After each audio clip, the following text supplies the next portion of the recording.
मतदारसंघ त्यांनी अगदी देशाच्या नकाशावरती पोहोचवला। आज दापोली मतदारसंघाचं नेतृत्व करत असताना राज्यमंत्रीपदाच्या माध्यमातून जी काही जबाबदारी आपल्या महायुतीच्या मार्फत जी मला मिळालेली आहे, नक्कीच ही जबाबदारी पार पडत असताना आपल्या दापोली मतदारसंघाचं नाव रामदासभाईंप्रमाणे देशाच्या नकाशावर मला पुन्हा एकदा घेऊन द्यायचे, त्यासाठी आपल्या सर्वांचे आशीर्वाद त्यांचेच मला कायम लाभत राहतील हा माझा विश्वास आहे। मी मगाशी म्हटल्याप्रमाणे आज वाढदिवस हा साजरा करत असताना आपण सर्वांनी स्वइच्छेने अतिशय उत्स्फूर्तपणे आपण ह्या सगळ्या कार्यक्रमाचं आयोजन केलं आहे। दर्शन असेल, सिद्धेश असेल, कुंदन असेल, महिला आघाडीच्या, युवासेनेच्या, शिवसेनेच्या सगळ्या पदाधिकाऱ्यांचं कोणाचं नाव मला माहिती आहे, खेड सगळ्यांची नावं घेण्यासारखी आहे, सगळ्यांनीच मेहनत घेतलेली आहे। सगळ्यांचं मनापासून मी अभिनंदन करतो की आपण नक्कीच ह्या कार्यक्रमाच्या माध्यमातून फक्त आपण वाढदिवस साजरे करत नाही आहोत, आपण ह्या कार्यक्रमाच्या निमित्ताने आपली संघटना आपण अजून बळकट करतोय, आपली संघटना आपण अजून मजबूत करतोय आणि त्यासाठीच आपल्याला नक्कीच पुढे देखील काम करायचं आहे। आणि नक्कीच ह्या वर्षी आपण एक आपल्याला प्रण आपण सर्वांना घ्यायचं वाढदिवसाच्या निमित्ताने। काय आहे तो खेड शहरासाठी? आपल्याला ह्या वर्षी महायुतीच्या मार्फत आपला भगवा झेंडा हा फडकलाच पाहिजे नगरपंचायतीची, नगर परिषदेवरती।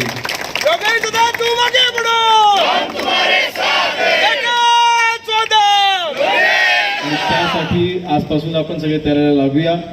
खऱ्या अर्थाने ज्या वेळेला नगर परिषद खेडची ज्यावेळेला आपल्याकडे येईल त्यावेळेला पुन्हा एकदा एक रामदासभाई असताना, आमदार असताना ज्यावेळेस इथे सगळे नगरसेवक, जिल्हा परिषद, पंचायत समिती सगळ्या शिवसेनेच्या असायच्या, महायुतीच्या असायच्या आणि आज नक्कीच पुन्हा एकदा आपण तो प्रण आपण घेतला पाहिजे।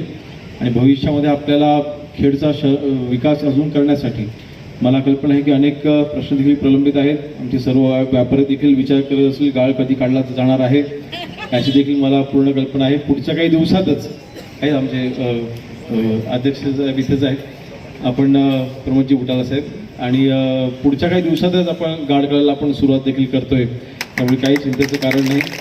पुढे 3 महिने सातत्याने गाळ काढायचं काम आपण चालू ठेवणार आहोत आणि त्यापुढे देखील आपण निधी अजून मंजूर करून घेतोय। कालच राज्य नियोजनची बैठक झाली 4 दिवसापूर्वी, त्यावेळेला माननीय उपमुख्यमंत्री अजितदादा यांच्याकडे हा प्रश्न मी मीटिंगमध्ये मांडलेला आहे आणि त्यांनी मला भर बैठकीमध्ये शब्द दिलेला आहे की योगेश, आत्ता जो निधी मंजूर आहे त्यापेक्षा अजून जास्त निधी आम्ही तुम्हाला मंजूर करून देऊ असं त्यांनी मला बैठकीत शब्द दिलेला आहे।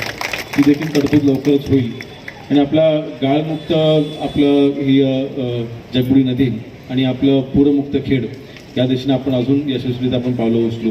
एकंदरीत आज वाढदिवसाच्या निमित्तानं आपल्या सर्वांचे आशीर्वाद मला मिळत आहेत। नक्कीच मी मगाशी देखील म्हटलं की मी स्वतःला फार नशिबान समजतोय की अतिशय कमी वयामध्ये आपण सर्वांनी मला स्वीकारलं आणि अतिशय कमी वयामध्ये आपण सर्वांनी मला साथ द्यायचा निर्णय घेतला, तो माझ्यासाठी अतिशय महत्त्वाचा आहे। आणि म्हणून आपण एक कुटुंब म्हणून आपल्याला सर्वांना माहिती आहे की आपण मी सर्वांना समान मानतो, मी सर्वांना समान वागणूक देतो आणि आमदार व्हायच्या अगोदर पण योगेश कदम आता जसा आहे तसाच होता आणि भविष्यात देखील योगेश कदम असा जाईल, कधीच बदलणार नाही। आपल्या सर्वांची साथ ही अशीच मला कायम मिळत राहील हा विश्वास दर्शवतो आणि पुन्हा एकदा आपण सर्वांनी आज वाढदिवस हा उत्सवामध्ये आपण साजरा करतोय। सर्वांचं मनापासून मी आभार मानतो आणि इथेच थांबतो। जय हिंद, जय महाराष्ट्र। टाइम्स डिजिटलला लाईक करा, शेअर करा, सबस्क्राईब करा आणि बेल आयकॉन दाबायला विसरू नका। Times digital.